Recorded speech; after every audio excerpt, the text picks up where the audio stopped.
Oi, turmas, tudo bem com vocês aí?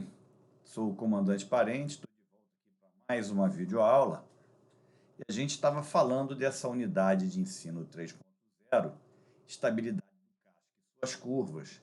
Vocês devem estar lembrando aí do que a gente viu na última videoaula, que a gente falou dos três tipos de estabilidade que o navio pode ter.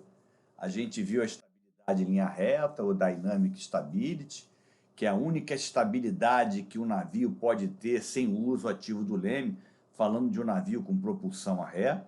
E vimos também a estabilidade direcional e a estabilidade posicional, que a gente só consegue essas duas estabilidades com o uso ativo do nosso leme. Na aula de hoje, pessoal, a gente vai falar sobre esse segundo propósito dessa nossa unidade: confeccionar e interpretar as curvas de espiral direta ou de Eudonê.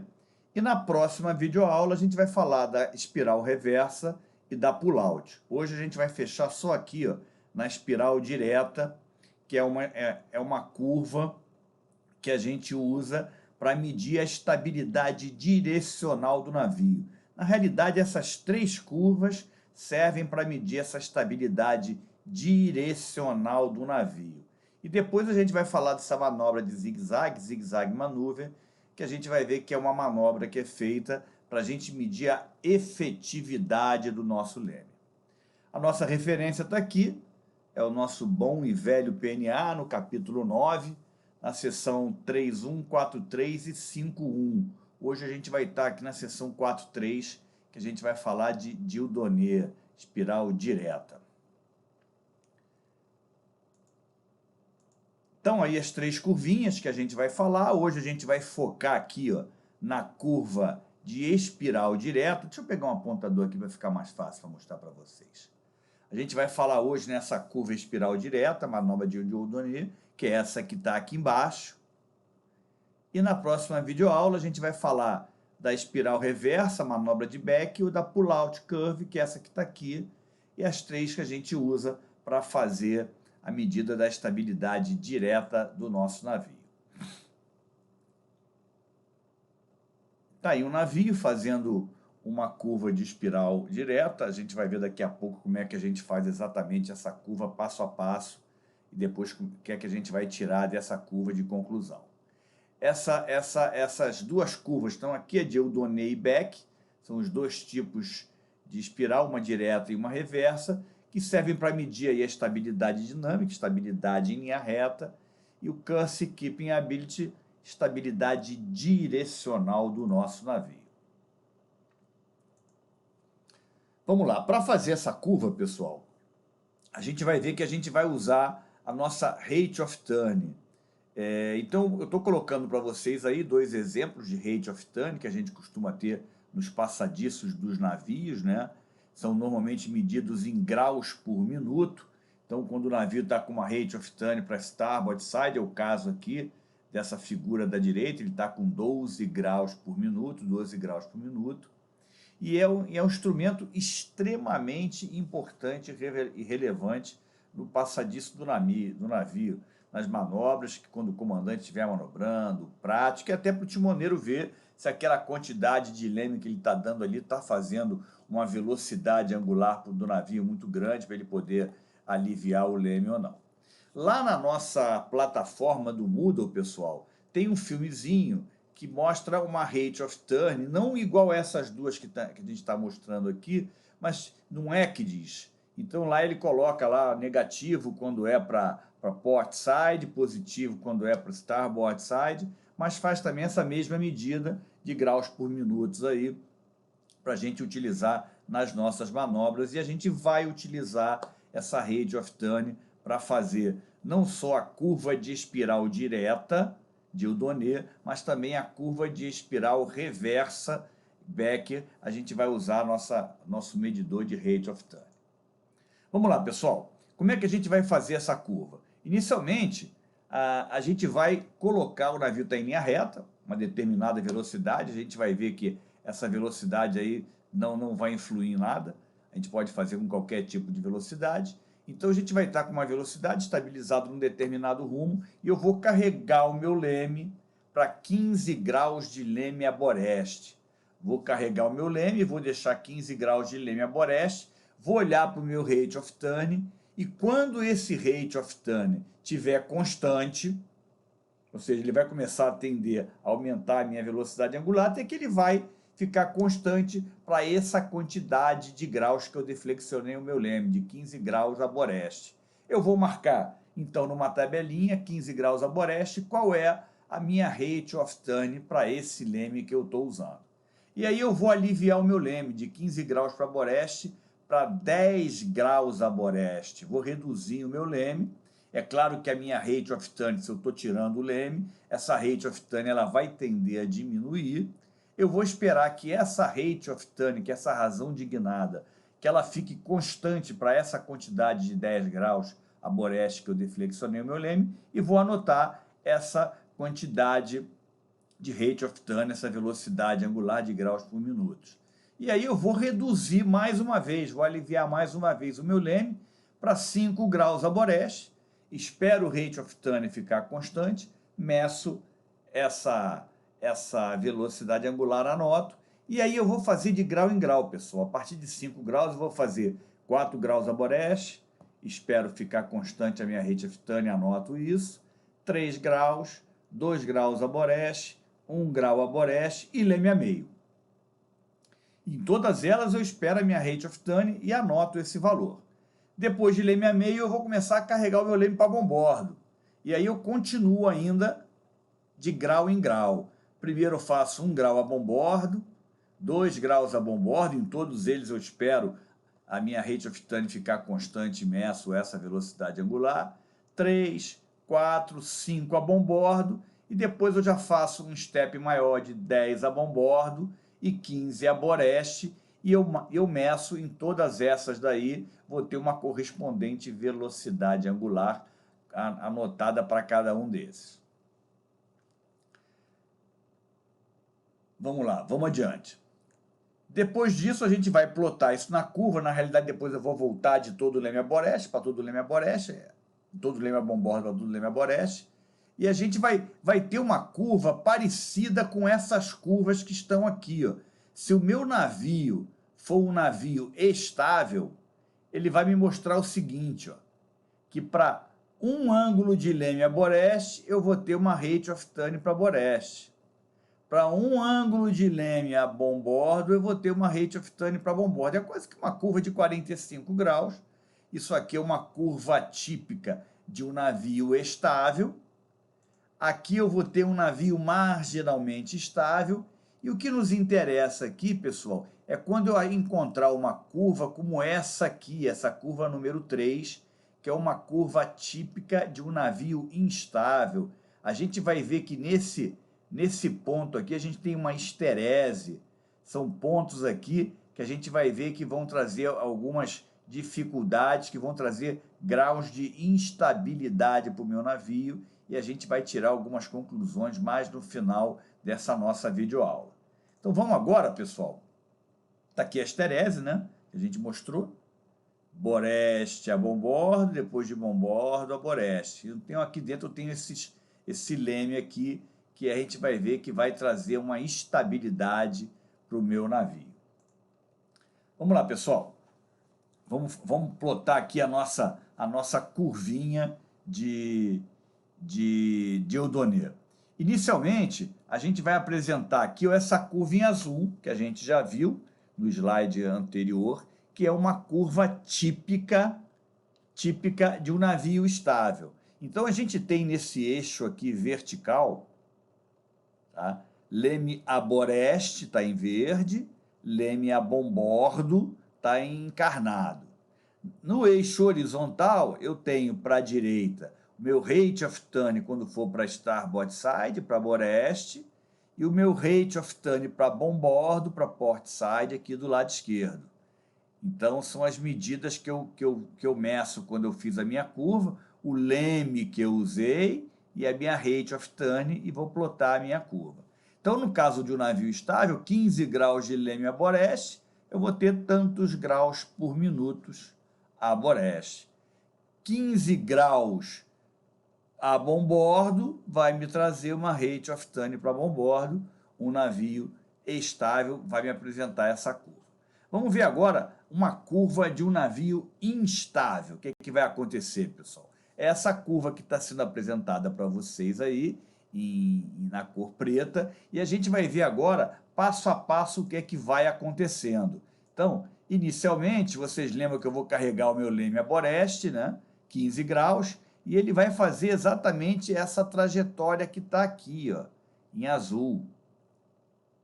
E depois a gente vai retornar com esse leme para a boreste. Então vamos lá. Inicialmente eu coloquei aqui cerca de 15 graus a boreste, está aqui o meu leme a boreste, 15 graus. Espero o meu rate of turn ficar constante e meço essa informação, tantos graus aqui por minuto.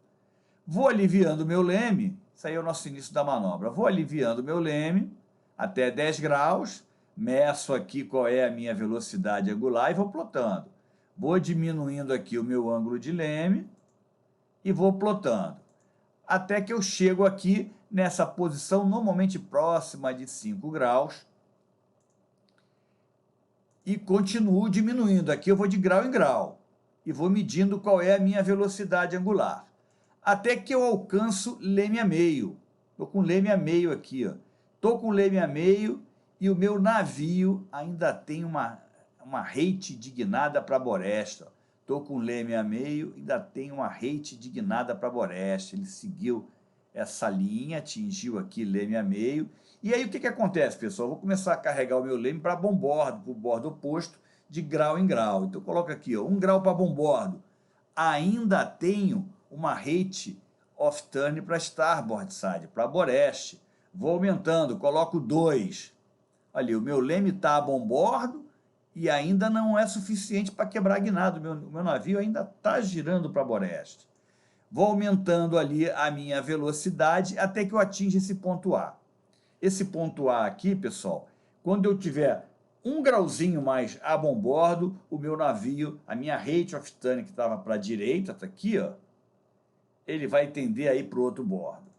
Então, ó, nesse ponto A, qualquer lemezinho que eu der mais para bombordo, vai surgir aí uma grande velocidade angular que vai levar o meu navio lá para o outro lado. A partir daqui vai com tudo lá para bombordo. Vou até voltar aqui, pessoal.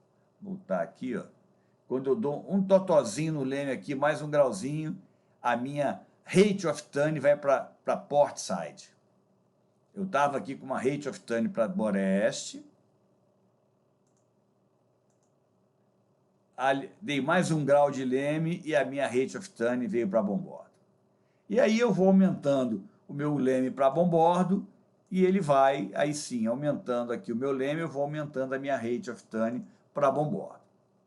Então a gente vê que, ó, nesse tramo que está aqui, o navio tem uma curva parecida com uma curva de um navio estável, ou seja, leme a boreste, rate of turn para boreste. A mesma coisa nesse tramo que está aqui da curva, leme a bombordo, rate of turn para bombordo.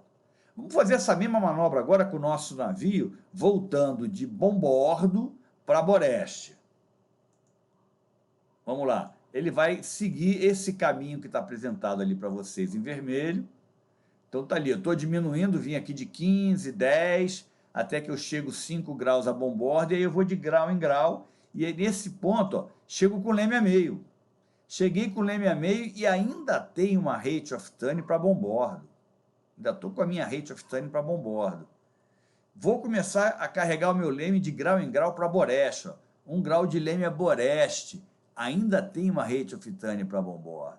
2 graus de leme a boreste, daqui, leme a boreste. Ainda estou com uma rate para bombordo. 3, 5, até que eu chego nesse ponto B, que qualquer grauzinho que eu colocar a boreste do meu leme, vai acontecer a mesma coisa que aconteceu quando eu estava vindo de boreste para bombordo. Olha lá, chega no ponto B, ele rapidamente surge uma grande velocidade angular que muda de bombordo para boreste.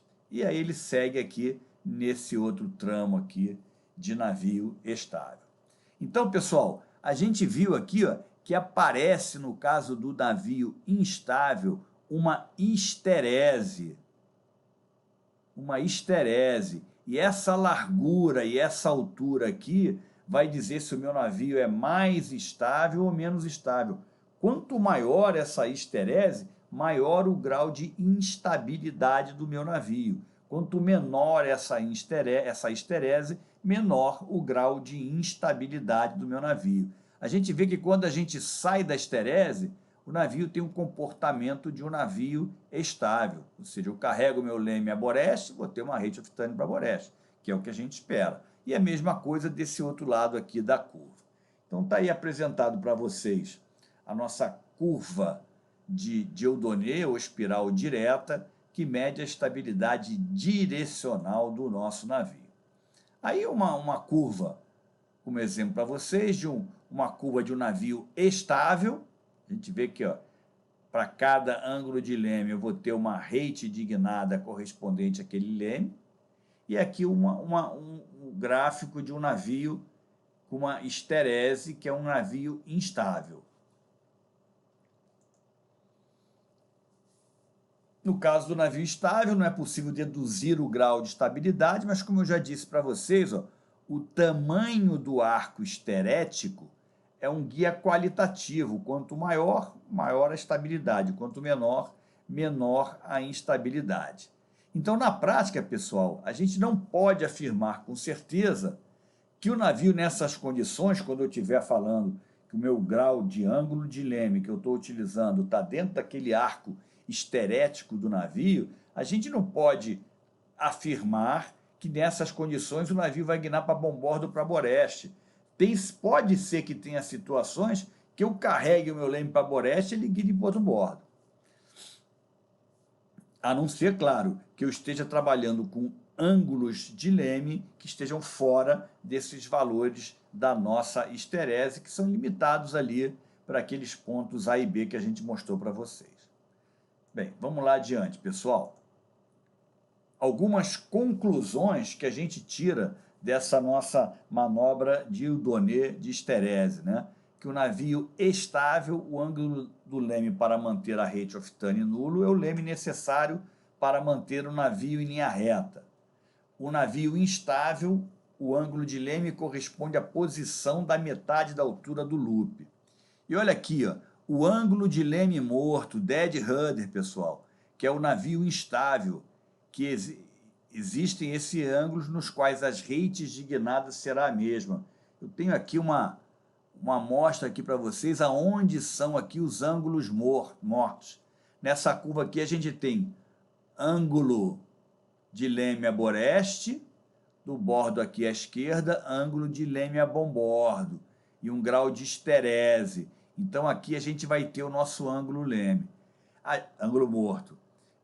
Aqui ele está adiantando, pessoal, que essa curva de histerese que está aqui, que eu estou mostrando para vocês, é uma curva de Dieudonné. E ele já está mostrando nessa outra curva interna que vai ser a espiral reversa, pessoal, que vai ser a curva de Beck, que é muito parecida, que também vai usar essa rate of turn e o meu ângulo de leme para montar essa curva. Mais duas conclusões. Existe uma região na qual o navio pode guinar contra o leme, ou seja, dentro dessa histerese, eu posso carregar o meu leme a boreste e o meu navio guinar para o outro bordo, aquilo que eu não gostaria. Né? Se eu quero que o meu navio vá para boreste, vou botar o leme para boreste e vice-versa. E olha só, essa quinta conclusão aí, bastante interessante, eu costumo perguntar isso aí em prova, pessoal. Os resultados da manobra da espiral direta são independentes da velocidade. Então, se o navio ele é instável com 10 nós, ele vai ser instável com 20 nós. Se o navio é estável, apresenta uma curva de Dieudonné, igual àquela que a gente viu, independente da velocidade, ele vai continuar sendo um navio estável. Então, essa curva independe da velocidade. A gente vai ver lá em mais duas videoaulas avante, quando a gente for falar da curva de zigue-zague maneuver, que lá não. Quando eu aumento a velocidade, a minha curva vai mudar. A minha curva vai mudar, mas na Dieudonné é independente da velocidade, pessoal. Bem, estou chegando ao final aqui dessa primeira curva, das 3 que a gente vai estudar, dessas 3 curvas que vão medir a estabilidade direcional do navio. Se vocês tiverem alguma dúvida, eu já falei isso, mas vou relembrar aqui, ou vocês colocam ali no chat, ou colocam ali uma pergunta lá na nossa plataforma do Moodle, lá de PRM1, ou então através aí dos seus xerifes de turma, vocês falam com eles ali, eles vão mandar um zap para mim, um WhatsApp, e a gente vai tentar responder a vocês. Eu prefiro que seja lá na nossa plataforma, pessoal, que aí eu posso responder para vocês ali e todo mundo pode acessar e essa dúvida pode ser de outros alunos e a gente consegue, então, sanar essa dúvida para todo mundo. Pessoal, estou fechando, então, e em breve a gente vai ter mais uma videoaula falando aí da espiral reversa de Beck. Obrigado a todos aí.